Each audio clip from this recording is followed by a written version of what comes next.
এক নম্বর, জিন শয়তান আছে তার বাড়িতে ঘরে চুরিদারি করতে পারবে না, বন্ধ হয়ে যাবে। এক।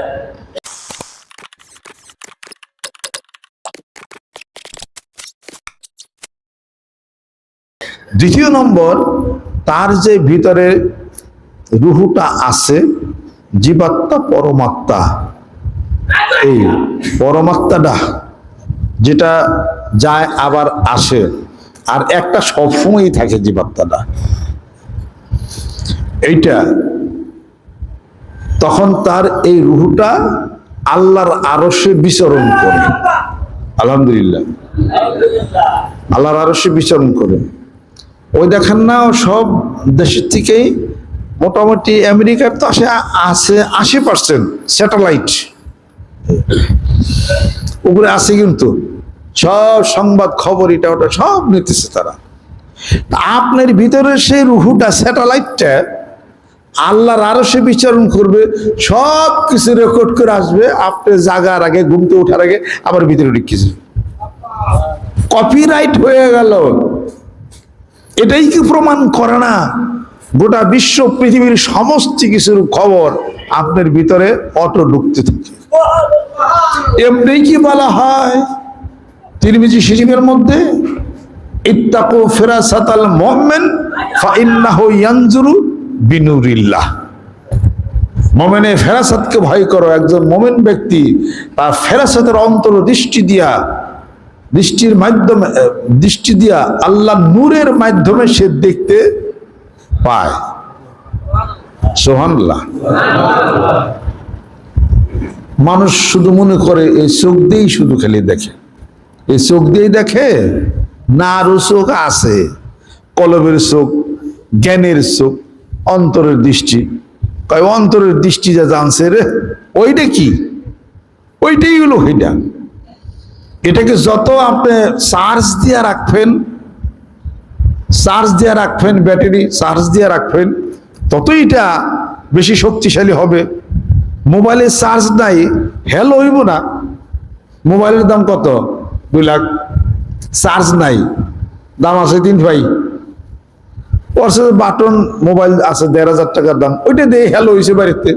আপনার মোবাইল 2 লাখ টাকা দাম, চার্জ নাই, লাভ কি আছে? তো জীবনের অনেক কিছু আছে, কিন্তু কলব ব্যাটারি চার্জ নাই, মোবাইল চার্জ নাই, তাহলে জীবনের কোনো অর্থ নাই। কলব ব্যাটারি চার্জের জন্য আল্লাহর জিকির হলো পূর্ব শর্ত। সুবহানাল্লাহ। চোখের মধ্যে চোখ আছে, কানের মধ্যে কান আছে, ঘুম পাইরেন না। কানের মধ্যে কান আছে, চোখের মধ্যে চোখ আছে।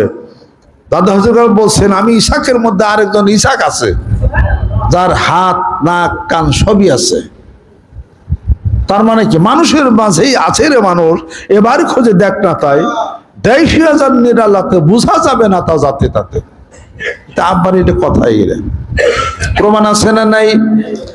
ঘুম আসছেন, রাত্রিতে দেখেন যে আপনি জাপান গেছেন, আপনার এক বন্ধু আছে, আমেরিকা গেছেন, কানাডা গেছেন, মেয়ে থাকে, দেখা সাক্ষাৎ কথাবার্তা হইলো, আবার আপনি দেশে এসে বললেন, গেল কি আসলো কি?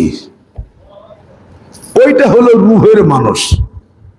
ওইটা স্বপ্ন দর্শনের মাধ্যমে যেটা হয়, এটা হলো আপনার সেই জগৎ। ওইটা সেই জগতের কথা।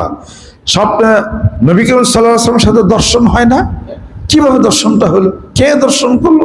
আপনি তো ঘুমেন, কত কিছু ভালো দেখেন। এটা কি দেয়? কে এটা বিষয় বৃত্তান্ত?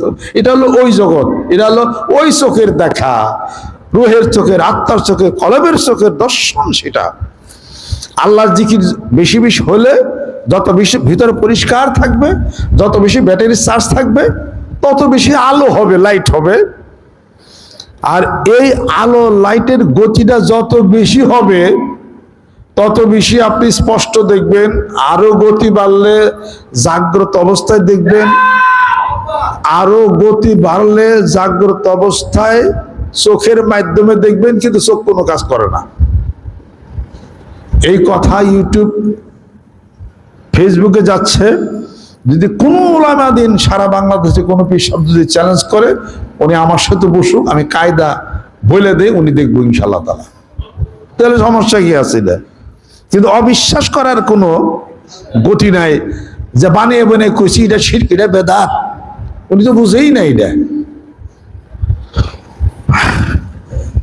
মানুষের মাঝে আসিরে মানুষ এবারে খুঁজে দেখ না। তাই অতএব আল্লাহ জিকির করতে করতে তার কল্পের মধ্যে যে নূর হবে, যে নূরের এলকাটা হবে, এটা শক্তি পাবে। এই শক্তিতে 1 2 3 4 এগুলা তখন এটা কাজ করবে, মোবাইলে কাজ করবে, মানে কলবে কাজ করা শুরু করবে। ভিতর থেকে সব গুনাহ অপরাধ সব কেটে যাবে। কালো দাগ কাটলেই সাদা দাগ আসে। 500 টাকাতে আয়না কিনছেন, আয়নাতে বাহিরে মানে মার্কারি পারদ লাগানো আছে, তাহলে আয়নায় দেখা যাবে। কথা ঠিক কিনা? পারদ হলো আয়নার হলো, পারদ হলো সাধনা। এই আয়না কলব, আয়নার সাধনা হলো, পারদ হলো সাধনা। কলব আয়নার ভিতর বাইরে আপনার সাধনা নামক আল্লাহর জিকিরে ধ্যান খেলের সাধনা, কোরআন শরীফ তেলাওয়াতের সাধনা, জিকিরের সাধনা। আপনি পারদ লাগিয়ে দেন, ফটো উঠবে। কথা ঠিক কিনা? পারদ তো নাই, বরং এই আয়নার মাঝখানে যদি আপনি কাদা লাগানো থাকে, কালো দাগ যদি থাকে, আলকাতরা লাগানো থাকে, তাহলে কি দেখা যাবে ফটো? এবার আলকাতরা মোছা শুরু করেন, একবার জিকির করেন, আলকাতরা মোছেন, আরেকবার সুবহানাল্লাহ বলেন, আলকাতরা মোছে, আবার আলহামদুলিল্লাহ বলেন, আল্লাহু আকবার বলেন, লা ইলাহা ইল্লাল্লাহ বলেন। এগুলো বলতে বলতে বলতে বলতে কালো দেখার রেখাটা মোছা শুরু করছে। কাম একটু কম কম হয়, গুণের মাত্রা বেশি, আর একটু সময় লাগবে। এবার কাদা ভাটি কালকাতটা আয়নার থেকে সরে যাওয়ার পরে ছবি দেখা যাবে। কথা ঠিক কিনা? এটার উদাহরণটা যেমন, কলমের সাথে উদাহরণটা ঠিক তেমন। সুবহানাল্লাহ। আখিরাতের জিনিসগুলা অদৃশ্য, কথা ঠিক, কিন্তু এটা আত্মার রুহের জগতে দৃশ্যমান। দুনিয়ার জগতে অদৃশ্য, ঈমান আনতে হবে। কলমের জগতে, রুহের আত্মার জগতে দৃশ্যমান, যেটা আপনার এখতিয়ারের বাহিরে আল্লাহর পক্ষ থেকে হবে। সুবহানাল্লাহ। আকাশের দিকে চাইলে কি বেশি দেওয়া যায়নি? তাহলে আপনি বিশ্বাস করবেন না? জাহান্নাম কি দেখা যায়? বিশ্বাস করবেন না? ফেরেশতা কি নাই নাকি? বিশ্বাস কি করবেন না?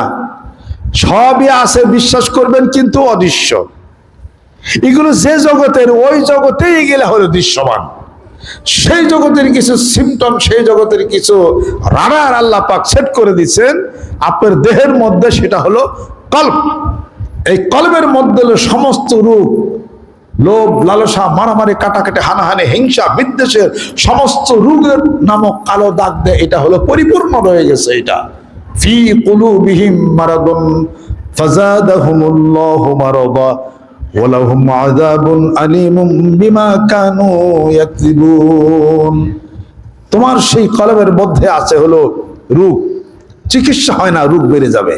সেই রোগের চিকিৎসার একটাই হলো ট্যাবলেট,